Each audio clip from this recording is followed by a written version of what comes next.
नमस्कार मित्रों। हर व्यक्ति स्वस्थ रहना चाहता है, सुखी रहना चाहता है, लेकिन बीमार हो जाता है। कोई व्यक्ति बीमार नहीं होना चाहता, लेकिन होता है। तो आज हम इसी बात पर ध्यान देंगे कि आखिर बहुत चाहते हुए भी, पूरी कोशिश करते हुए भी, पूरी सावधानी बरतते हुए भी, अच्छे से अच्छा खाना, जीवन शैली और खूब विश्राम करने के बावजूद आखिर हम बीमार क्यों पड़ते हैं? क्या करें कि बीमार ना पड़ें? आजीवन स्वस्थ रहें, दवाओं से दूर रहें, आनंदित रहें और बीमारी पर होने वाले खर्चे को बचाकर उस पैसे का सुख सुविधा में, बच्चों की पढ़ाई में, अपनी जीवन शैली को अच्छा बनाने में सदुपयोग करने में सक्षम हो। अगर बहुत ध्यान से देखा जाए तो वास्तव में बीमारी के कई कारण हो सकते हैं, लेकिन मेरी राय में सबसे बड़ा कारण है अप्राकृतिक जीवन शैली। हम प्राकृतिक जीवन शैली से बहुत दूर हो गए हैं। समय पर सोते नहीं, समय पर खाते नहीं, समय पर उठते नहीं, उचित कार्य को उचित समय पर नहीं करते। हमारी लाइफ में कोई टाइम शेड्यूल है ही नहीं। दिन को सोते हैं, रात में जागते हैं। अप्राकृतिक जीवन शैली अपनाने के कारण न केवल बीमार होते हैं, बल्कि तनावग्रस्त भी रहते हैं, आनंद से दूर हो जाते हैं और कई जानी अनजानी व्याधियों को न्योता देकर स्वयं भी परेशान होते हैं, परिवार वालों को भी परेशान करते हैं और अपने बजट को भी खराब कर लेते हैं। इसलिए मैं समझता हूँ कि अगर हर व्यक्ति एक पर्टिकुलर शेड्यूल के अनुसार अपने जीवन को व्यतीत करे तो उसकी आधी नहीं तो 30% परेशानियाँ शीघ्र ही अपने आप समाप्त हो जाएं। आज ही आप एक शेड्यूल बनाइए कि आपके सोने का टाइम क्या है, जागने का टाइम क्या है, खाने नहाने का, स्वाध्याय का, ऑफिस जाने का, विश्राम करने का क्या टाइम होना चाहिए और किस काम के लिए कितना समय होना चाहिए। आज व्यक्ति इतना लालची हो गया है कि ऑफिस में 8-9 घंटा काम करे, घर आकर के पार्ट टाइम काम करे, रात को बैठ कर के प्लानिंग करे, सारी दिनचर्या को अस्त व्यस्त कर लेता है। फिर उसको समय पर भूख नहीं लगती, पेट साफ नहीं होता, समय पर तैयार नहीं हो पाता, तो आपाधापी मचाता है, तनावग्रस्त रहता है, एक्सीडेंट करता है, गुस्से में रहता है, बहुत परेशानियों का सामना करना पड़ता है। इसलिए सबसे बड़ी बात कि एक समयबद्ध जीवन का पालन करें जो न केवल बीमारियों से दूर रखेगा, अपितु हमको शांति, आनंद, पैसे की बचत, अच्छा स्वास्थ्य देने में भी काम करेगा।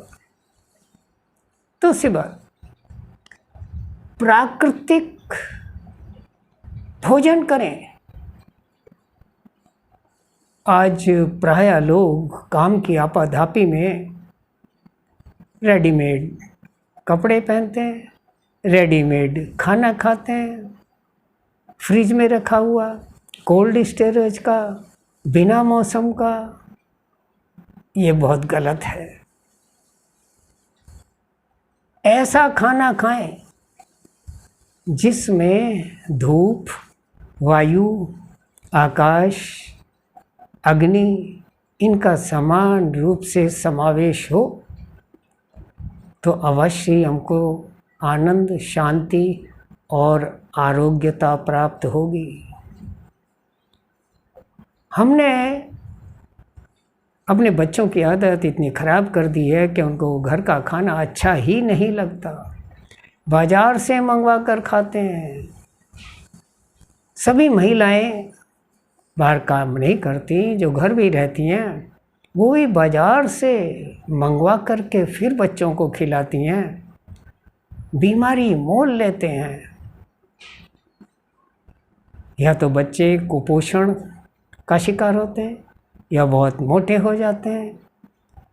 बचपन से ही बच्चों में माइग्रेन, मोटापा, तनाव, ऐसी बीमारियां घर कर रही हैं जो 40-50 से पहले नहीं आनी चाहिए, बल्कि मुझे तो अभी भी नहीं है। तो बच्चों को क्यों है? क्योंकि हमने स्वयं उनको अप्राकृतिक जीवन शैली और अप्राकृतिक भोजन प्रदान किया है।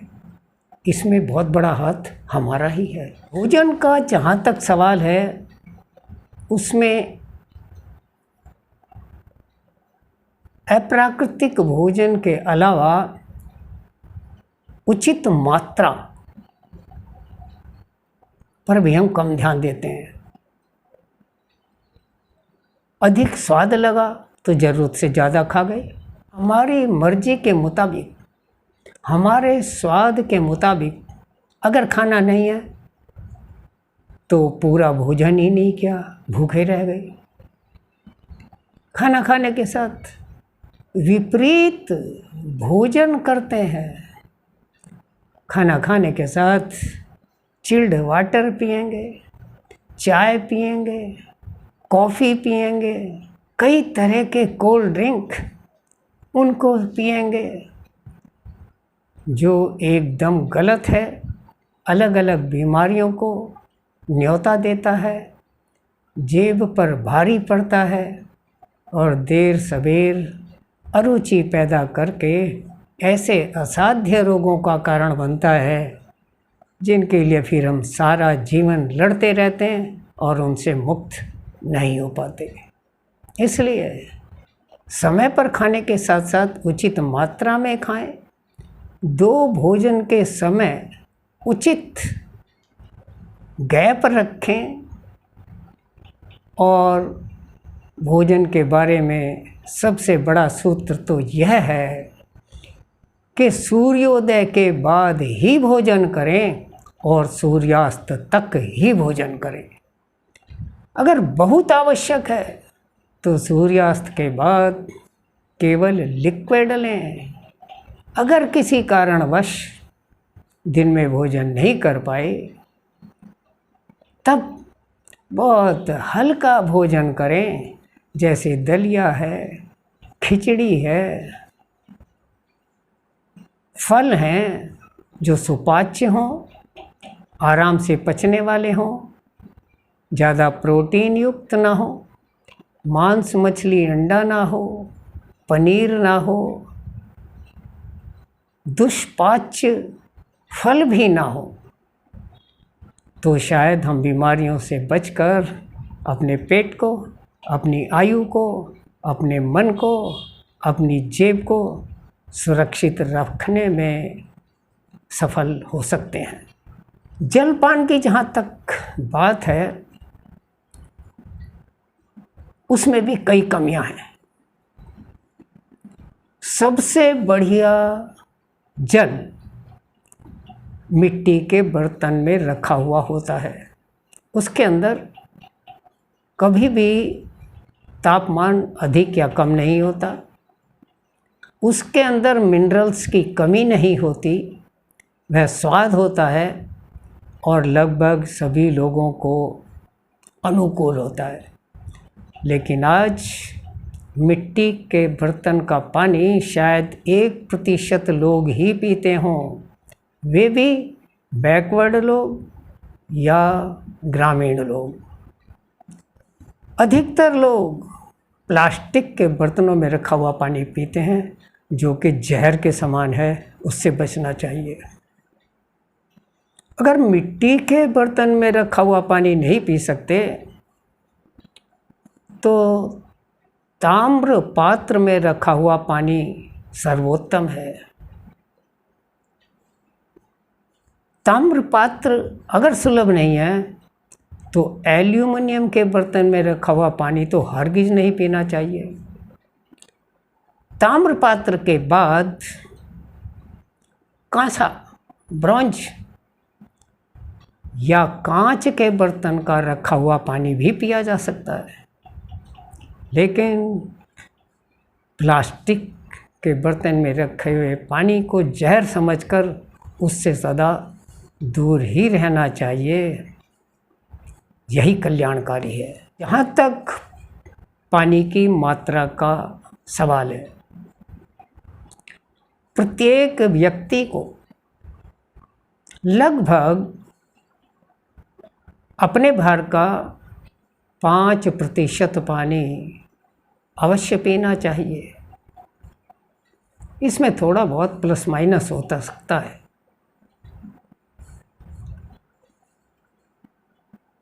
सुबह उठते ही जलपान अवश्य करें, बिना कुल्ला किए, बिना हाथ मुंह धोए।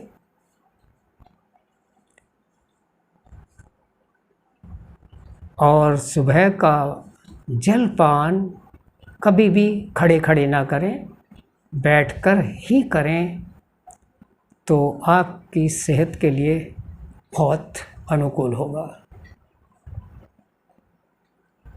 कितना गर्म पानी पिए या कितना ठंडा पानी पिए, एम्बिएंट टेम्परेचर का पानी ही पीना चाहिए। इससे अधिक गर्म, इससे अधिक ठंडा पानी सदा हानिकारक होता है। कई लोग खाना खाने से पहले पानी पी लेते हैं, खाना खाने के बीच में भी पानी पीते हैं, खाना खाने के बाद भी पानी पीते हैं।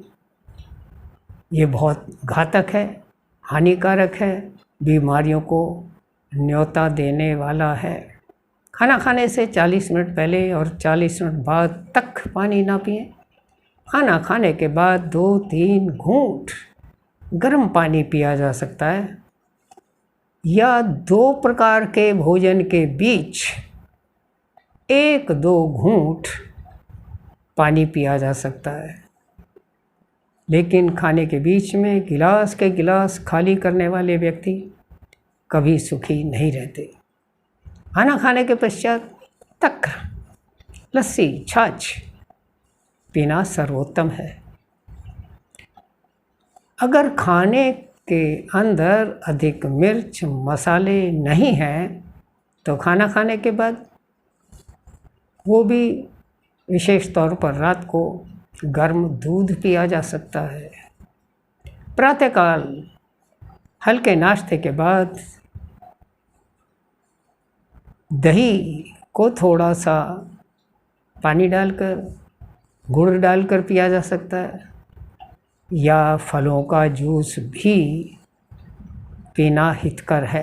एक बहुत ही विशेष बात जिस पर आज बिल्कुल ध्यान नहीं दिया जाता, कुछ लोग शर्म से उसकी चर्चा नहीं करते, बच्चों से बात नहीं करते। केवल यह बात साहित्य में ही सिमट कर रह गई है, वह है ब्रह्मचर्य का पालन। जो व्यक्ति ब्रह्मचर्य का पालन करता है वह सदा स्वस्थ रहता है, आरोग्यता उसकी बढ़ती है, उसकी आयु भी बढ़ती है, उसका चरित्र भी अच्छा रहता है, वह लोगों को अपनी ओर आकर्षित करने में सक्षम होता है और उसका आभा मंडल ओजस्वी तेजस्वी होता है।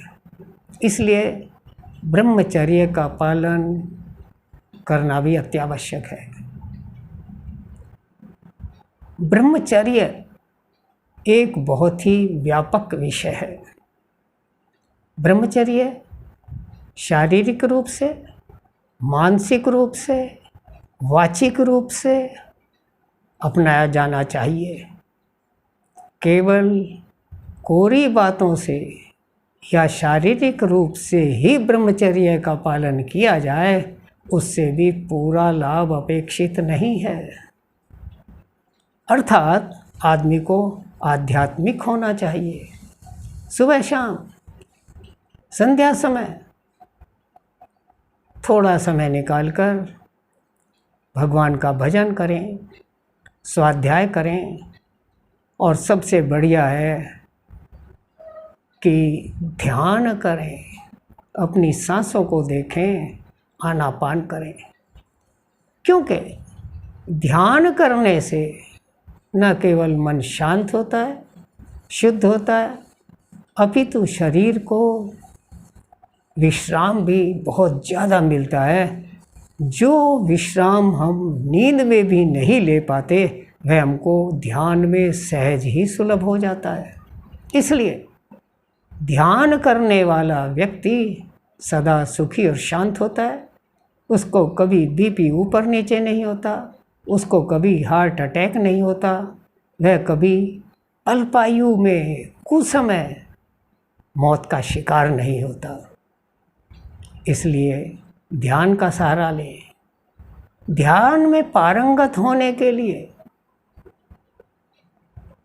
एक छोटा सा सूत्र है, अधिक से अधिक समय अपनी सांसों को देखें। जब भी खाली समय है अपनी सांसों को देखें, हर सांस को गिनें और कमर सीधी रखें। कमर सीधी रखते ही हमारे आंतरिक अंग अपने स्वाभाविक अवस्था में आ जाते हैं, सही कार्य करते हैं, व्याधियों से बचते हैं, व्यक्तित्व निखरता है और हम कई चाही अनचाही व्याधियों से बचे रहते हैं।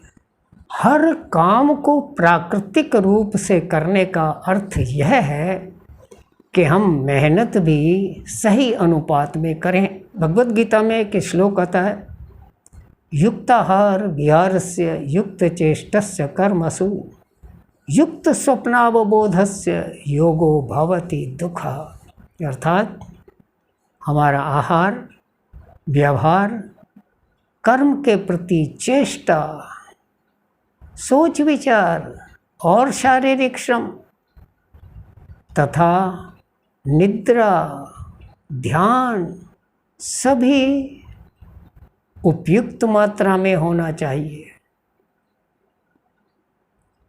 कई लोग इसलिए बीमार रहते हैं क्योंकि ज़रूरत से ज़्यादा विश्राम करते हैं, मेहनत करते ही नहीं।